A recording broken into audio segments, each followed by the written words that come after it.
probably about 18 months ago, and this girl on the podcast is talking about Pinterest, which was my thing at the time, and the next thing she's talking about Codislow, and I'm like, hold on, I think this girl might be local to me. So we caught up for a wine, and that was great, and we finally have got Kate on the podcast. How are you?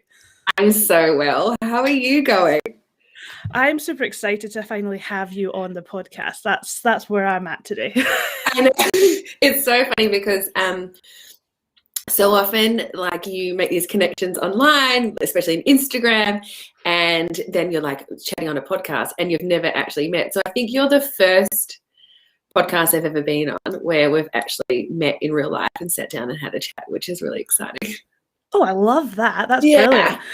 I think that's just the beauty of the online world, though, because a lot of my business buddies and even clients and stuff never met in real life, but you can just do that anywhere. So I love it. Kate is a wonderful Pinterest expert, but we're going to dive into more of what Kate is rather than what Kate does to start with. Okay, Kate, we're 15, we're sitting in class. What are we dreaming that we're going to do? Because it certainly isn't going to be Pinterest, because I don't think Pinterest definitely didn't exist when we were in school. I mean, not to give away my age, but no, it wasn't. You know, to be completely honest, I was quite directionless through all of my teen years. I loved to write. I was maybe thinking about studying journalism, but I mean, I enjoyed school. I was such an introvert, and I honestly wasn't a very driven student. And that's, you know, that's something I definitely don't regret. And it's really interesting because I've had quite an unconventional path this far, because, you know, usually people would graduate high school and go to university and do a degree and then fall into a career, where I just kind of just meandered along and suddenly found myself working for myself many years later. So I really didn't have this kind of like burning desire to, you know, to even go to university and study something at, you know, 15, 16, 17 years old. That's so interesting, because most of the most interesting people that I've had on the show, it's the exact same, you know, or they might have had some kind of really obscure idea of what they were going to do, like being, well, not obscure as in like a normal, you know, the jobs that they tell you in school, like teacher, nurse, doctor, accountant, etc. And they're nowhere near those fields, which is really interesting, which I think is the entrepreneurial spirit, isn't it? It is. And I think it's just, you know, as you leave high school and you start experiencing the outside world, you're just surrounded by these people who are just expanders in your life, and they just make you so aware of all these other different career possibilities that you've never even thought of and never come into your space. And suddenly this kind of really beautiful organic inspiration path starts, and that's very much kind of part of my journey. The world moves so quickly now, though, as well, that, you know, so we don't have a career for life the way that our parents and our grandparents did. The jobs that we went into didn't exist when we were in school. I mean, your corporate career was a digital marketer. Like, it was, yes. You know, that didn't really exist. That wasn't something that I was told about when I was in high school. Even when I did a marketing module at uni, there was very little social media stuff on it. It was very, you know, how to get into press and, you know, very traditional marketing. So it's a completely different world. Can I tell you the wildest story? I don't talk about this often. So when I was about 18 years old, I went to see this psychic who my friend had met in Bali. My friend had met in Bali. And his name's Oman, and he was this very mysterious man. And we met at this cafe in Perth, and he kind of dove into like reading my future. And this was before social media existed, right? Or maybe Facebook had just started, but I don't think it even had. And he was saying to me, I've just got this picture in my head of you doing something, and I can see hearts, like people are liking things that you're doing with hearts. And I was like, what is this guy even talking about? Obviously it is like, you know, way before Instagram was everything. And I came home and I was like, I mean, I don't even know this weirdo guy was talking about hearts in my life. And oh my God. Obviously like predicting my future somehow in digital strategy, but that was just such a wild thing that I only really had this like recovered memory of it very recently when I was going through like my voice memos that had been like backed up on an old computer, and I was like, wow, that's amazing. That's hilarious. I love that. Yeah, like same. how obscure, but brilliant. Amazing. So you were in digital marketing for many years before you set out on your own, but you mentioned in high school you loved writing, which is quite interesting because it was blogging that actually got you out on your own in the end, wasn't it? Yeah, it was. So kind of like backtracking. So my journey, I left high school and I was running restaurants, and I was really thinking at that age that I would have a career in hospitality, that I would be running restaurants and perhaps, be a sommelier, and I absolutely love the industry. And then I met a woman called Belle, and she had a accessories company. She made leather bags and belts, etc. And she asked me to come and help her out with her business. And I worked for her for many years, and then I ended up continuing my journey in fashion, actually. So I was working for a local designer, Abby Joseph, and she made yoga wear, yoga leggings at a time just even before Lulu. I mean, I sound like such an old lady in this interview, but it was even before Lululemon had really come to Australia, and people weren't. And so she was a online clothing company at a point where people just didn't buy online then. People didn't buy clothing online. It was a completely foreign concept for Australia. E-commerce wasn't a big thing. And so she had an online business. And that's when I discovered website user experience and the importance of personal branding. Instagram was coming online, search engine optimization, all of these really fun, juicy digital things that I still very much love. And it was at that time that I also started writing a little blog on the side too. It was called Tell Me Tuesday. And it was my first ever personal creative expression. And I laugh about it because I talk about it in a way that's like I used to do it when I had so much free time, because I would spend like days decorating a cake and like test driving, gin cocktail recipes, and make little clay coasters and just do this really beautiful creative activities that I hadn't really ever tapped into that part of my brain ever before.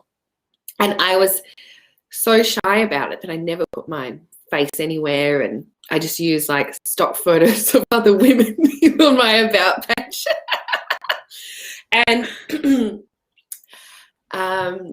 so that funny little blog was really what kicked off my journey into working as a digital marketer, because I started using Pinterest to promote my blog, and I wasn't doing it with any real strategy. I was uploading my pin size graphics, I was adding some text, and I was just pinning them to some boards, and I was creating some freebies at the same time too. I was like, I'll create a mailing list, why not? And I created some freebies, like some free resources and PDFs. And I looked in my MailChimp one day. I think maybe I got an email from MailChimp telling me I had to pay for because I was running a free account. And I was like, why do I have to pay? And then I had like thousands of subscribers. And then I was, and I looked at my Google Analytics. I'd never thought to. It was just like a little fun little side project.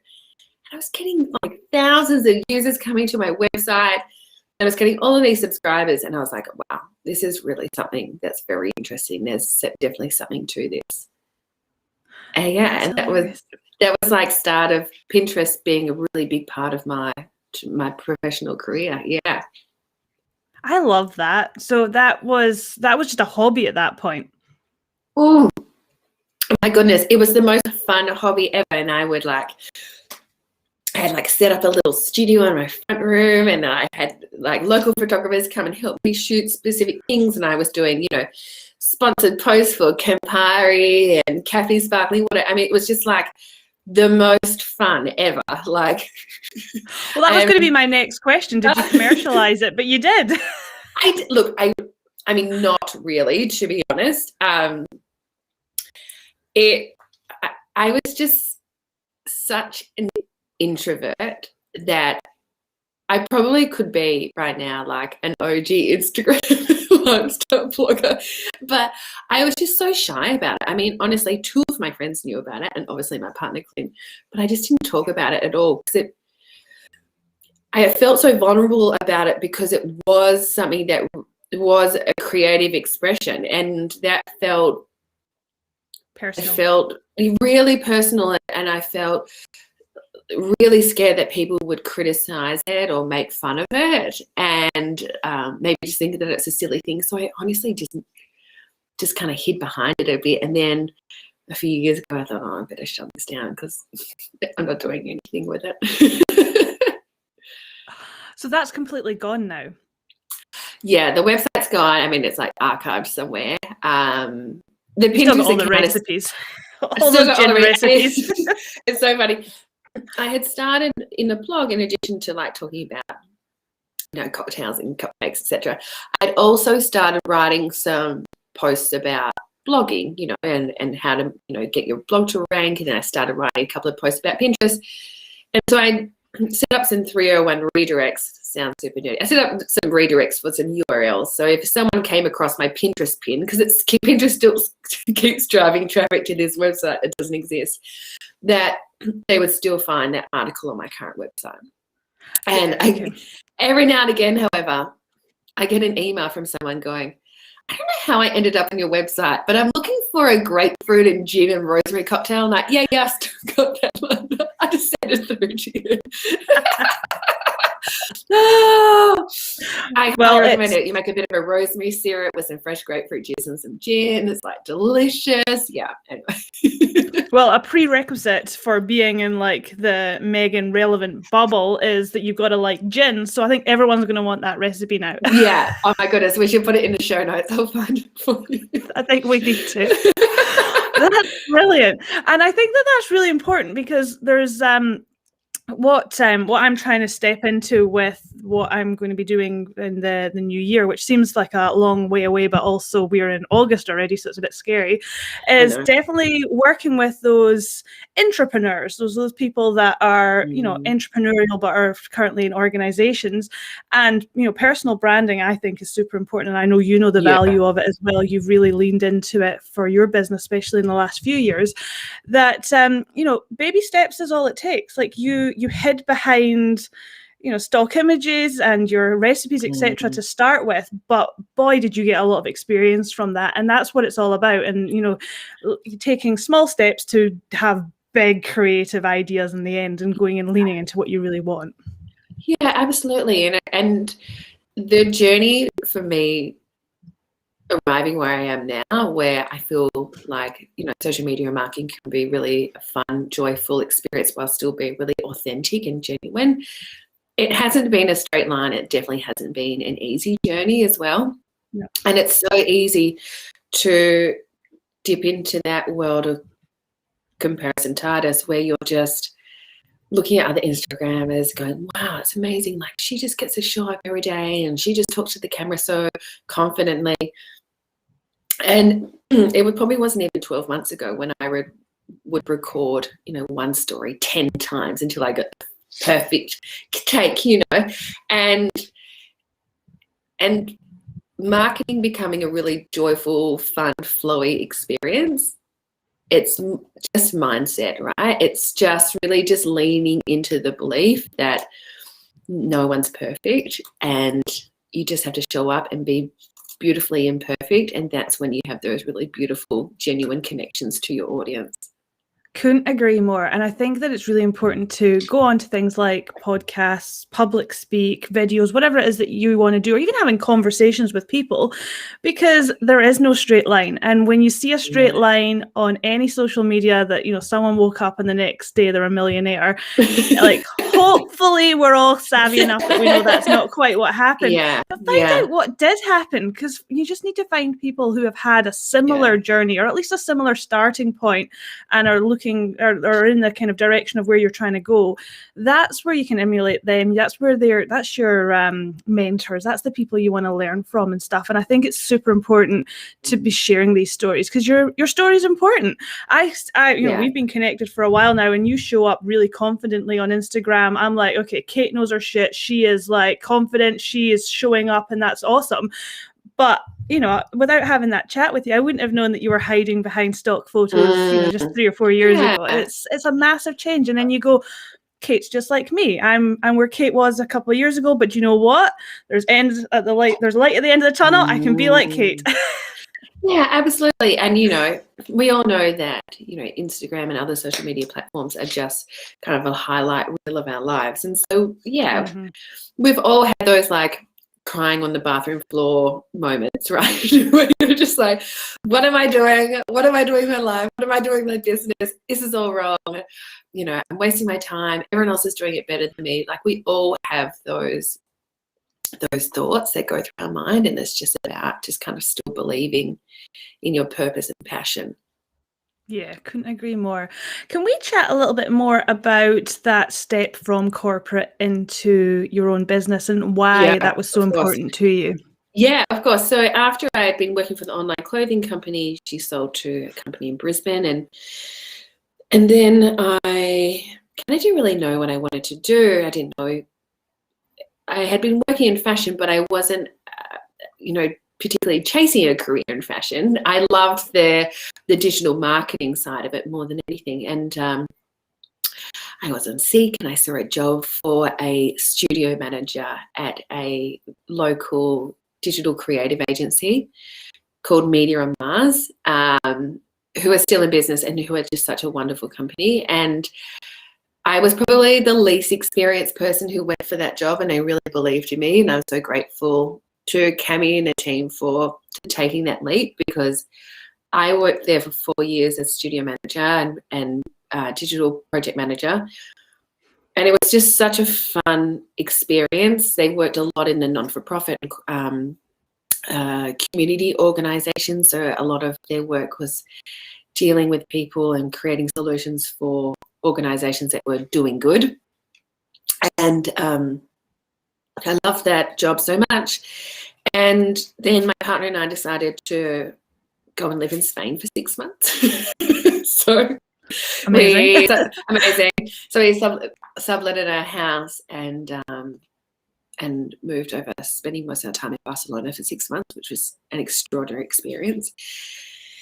And then I came back to Perth, and I started working. I got a job almost straight away in a very corporate digital agency with an incredible team and amazing directors. But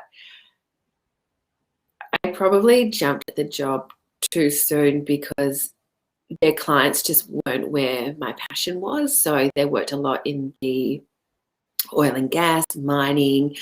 There's a lot of very masculine energy with their client base. And that's just not a fit for me. I thought it was, but suddenly I was in that situation. I was like, oh, wow, I really loved working with,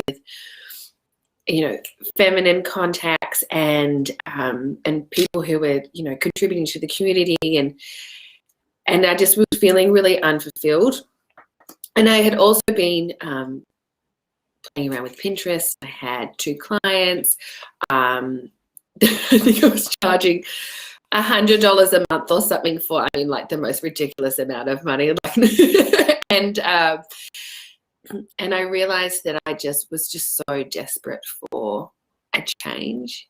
And I wanted to blend my own kind of feminine energy with working with other incredible entrepreneurs that just kind of felt more aligned to me and the work that I love doing. And so I work now with coaches and creatives and consultants. And so I just decided to leave that job after only 12 months. And it was really scary. I decided that I was going to run a Pinterest marketing agency. And this was at a time where no one was really talking about Pinterest marketing. Still, Instagram was still very much the cool kid on the scene, and Yeah. it was quite scary to be really pigeonholing so much and being that niche.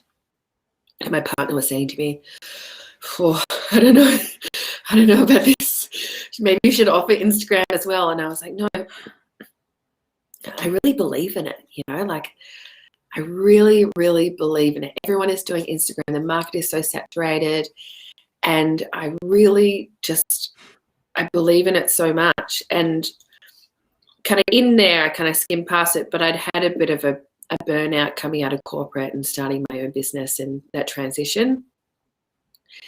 And I'd kind of just been caught up in this like hustle culture that I just despise so much, even to today.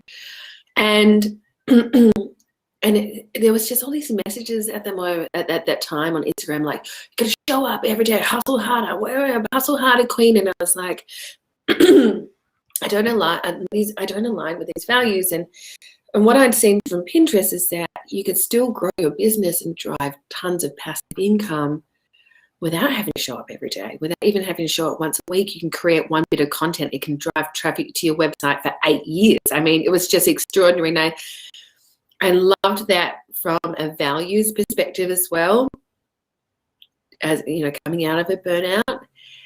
And so that's really where I took the business, and it served me so well. And I'm really fortunate now where I don't do Pinterest management anymore, but I teach other incredible women how to become Pinterest marketers and Pinterest strategists and make their first money online or start their first online business as a Pinterest marketer. Yeah. And that has been, love that. Yeah, I mean, I was like almost in tears. So I launched the program Pinning VA Academy about a year ago, and I've had so many women come through that program, and I was just like almost in tears at the end of last year, because my partner and I have a practice where every New Year's Eve before we go out and drink champagne with our friends, we walk across the street to a park bench where we are in Cottesloe on the beach, and we talk about what we're grateful for. And I was like, I don't know what I've done in this life to deserve to do such fulfilling work. And it was just such an emotional experience, because I had thought of it like, oh, I'm going to empower women to become Pinterest marketers. That's my thing. And then the stories of the women who have gone through this program, women who've never been financially independent from their husbands, or have an autoimmune disease that means they can't work in a full-time job, or have always been scared and wanting to do something, or have a situation where they need to work from home, and they've come through these programs and they're making money online. And I just feel so, it's so cliche. I just feel so blessed that I got to be part of their journeys. I mean, it was just the biggest gift to have them in my life. And yeah, so that's been by far just one of the greatest things I could have ever done, I think. I love that. I love that you've just really leaned into what it is that you want to do and what you're passionate about. And, it would have been much easier to say, yeah, okay, we'll add Instagram into the mix as well, because people understand Instagram. Instagram is cool. Everybody wants to grow their Instagram. And I'm of the same belief as you. It's so saturated. It's so hard. The platform doesn't help you like it helped you 5 years ago. So getting those 10,000 followers that everyone's, dreaming of, it doesn't work the same way. And, that's why LinkedIn and Pinterest are my two-prong kind of approach, because I think that they're both, they're both old platforms. There's nothing new about them, but they're new in terms of take-up. And the platforms are really trying to grow, and especially in Australia, they're really trying to grow. So they're helping you grow. And that's the difference. You go onto Facebook, Instagram, it's pay to play. It's not like that so much on them Pinterest, and it's not a social media channel, which I also love, because what you were saying about content can be found 8 years later, that is ROI as far as I'm concerned. That's amazing.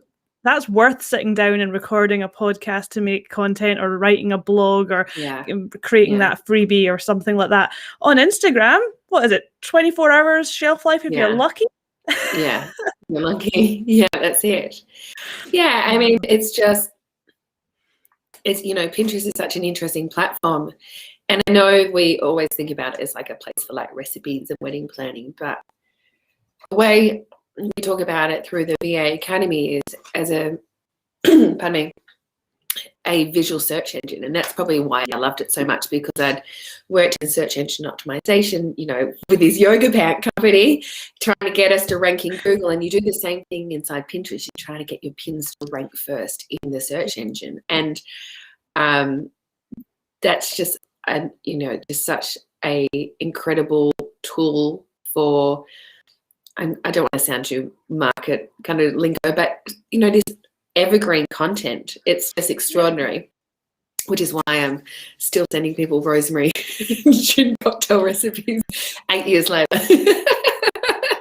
Yeah. Now, I totally see the point of Pinterest for products, because it's very visual, like you said. So if you start staging your products, fantastic. It can go gangbusters if you do it right.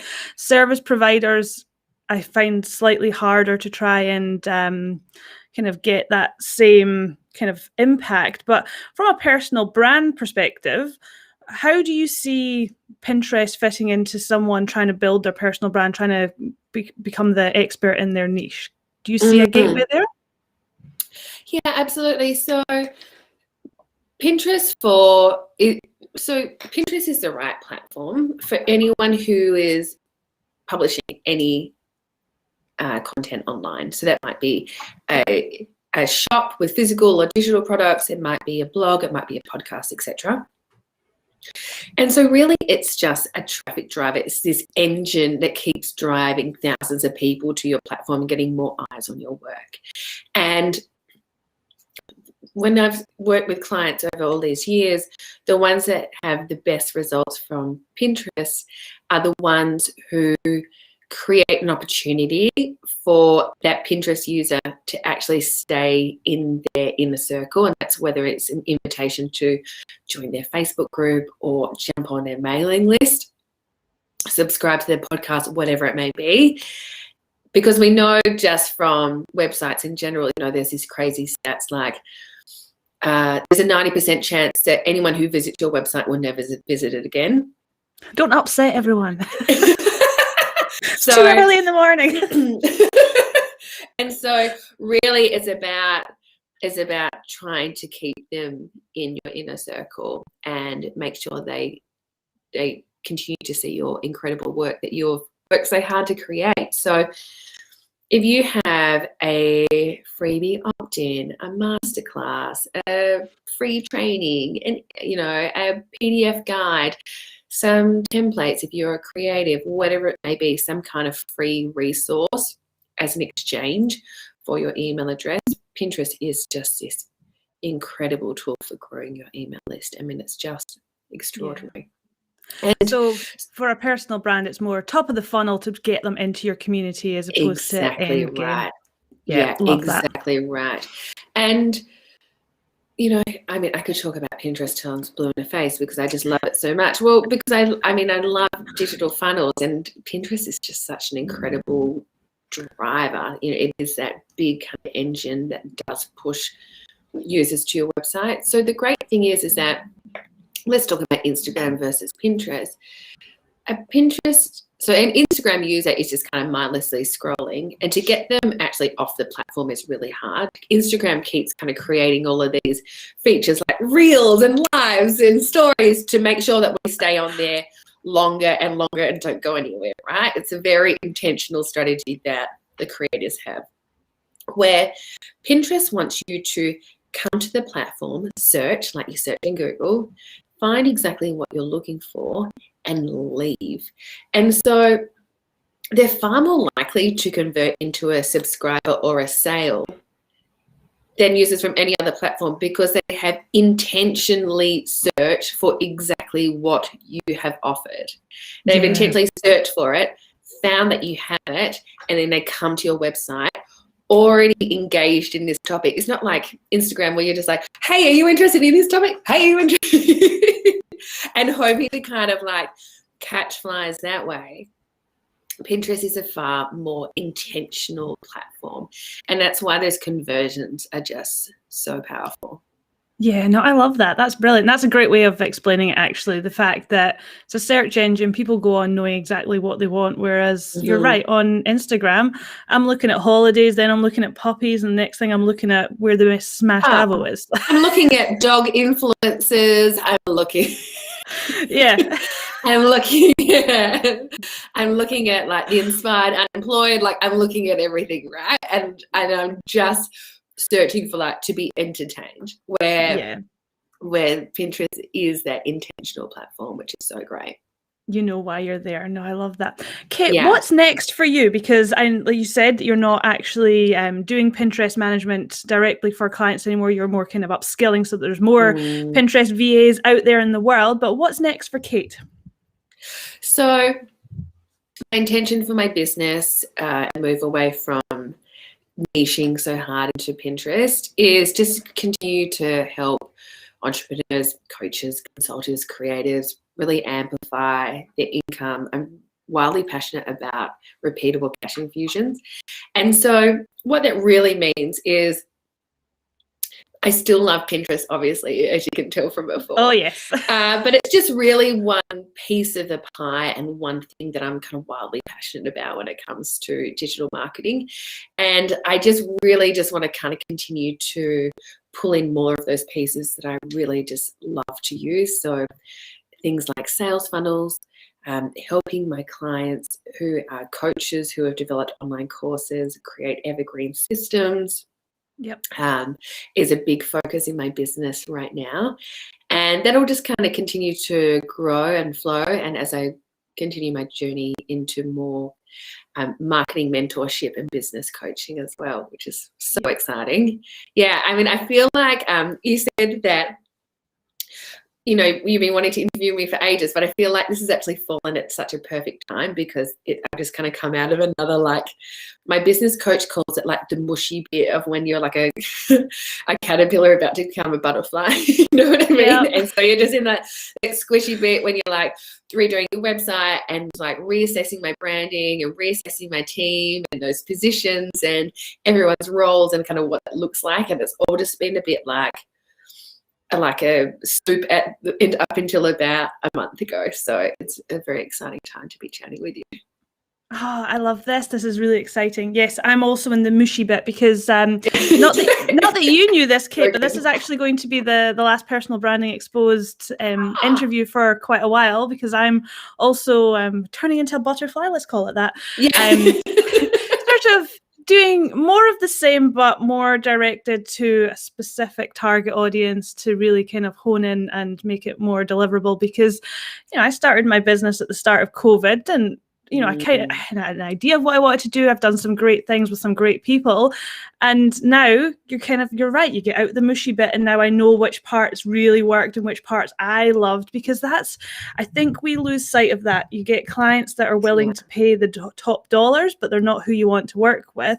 And you might as well have stayed with the corporate digital company you were with because they would have given you the top dollars but you'd have still been working with people you didn't really love working with. So yes, the mushy bit is messy. It's a good saying, right?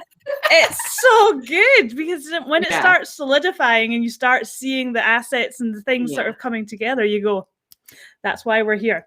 So this is great. That's such a great point you made about just being really intentional about who you work with. And it's a really hard thing to do as an entrepreneur is to say no to the potential of money coming into your business. Yeah. But one of my favorite entrepreneurs, her name's Anisha, she posted this quote years ago, maybe 2 years ago on her Insta that said, "You didn't leave your soul-sucking job to run a soul-sucking business." And I was like, oh, that is just so good. Isn't it? Anisha Woolery is her name. And I was like, God, that is just, and I think about that all the time, right?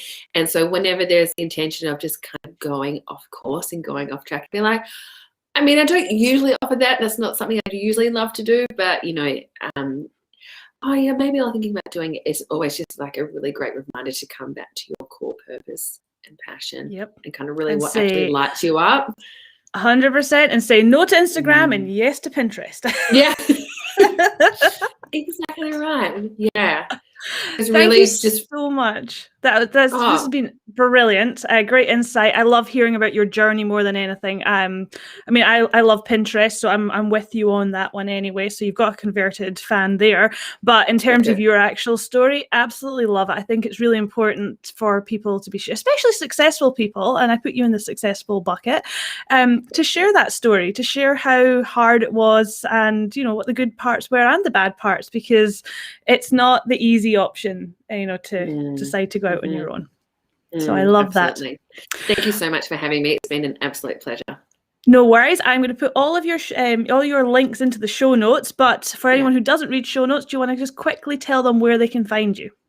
Of course, I'm Kate Wilkinson on Instagram, or my website is Kate Wilkinson Creative. On both of those platforms, I've got a whole bunch of free resources. I've got a whole library of tools for anyone who's starting their online marketing journey.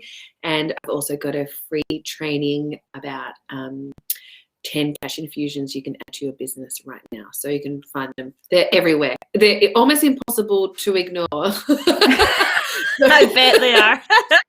She will get you in her funnel.